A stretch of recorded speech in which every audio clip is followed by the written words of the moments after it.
average of 6 observations is 45.5. If one new observation is added to the previous observations, then the new average becomes 47. The new observation is, అంటే క్వశ్చన్లో 6 సంఖ్యలు కలిగి ఉన్నాయి, వాటి సగటు 45.5. మరి 6 సంఖ్యలకు ఒక సంఖ్యను కలపగా అప్పుడు సగటు 47 అయ్యింది. మరి కొత్తగా కలిపినటువంటి సంఖ్య ఎంత అని క్వశ్చన్. వాడు ఇచ్చిన డేటా చూడు. మరి 6 సంఖ్యల యొక్క సగటు 45.5. ఒక సంఖ్యను కలిపితే నువ్వు ఏ సంఖ్యను కలిపినా 6 నెంబర్లు కాస్త 7 నెంబర్లు అవుతాయి. మరి సగటు అనేటువంటిది 47 అవుతుంది. మరి ఇప్పుడు చూడడం ఇక్కడ పెరిగితే +1, తగ్గితే -1. క్లియరా?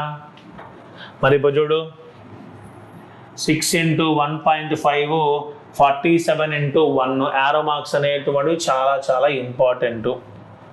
మరి 6 × 1.5 ఎంతమ్మా? 9 ప్లస్ 47 × 1 ఎంతమ్మా? 47. మరి 47 × 9, 47 + 9 ఎంత? 56.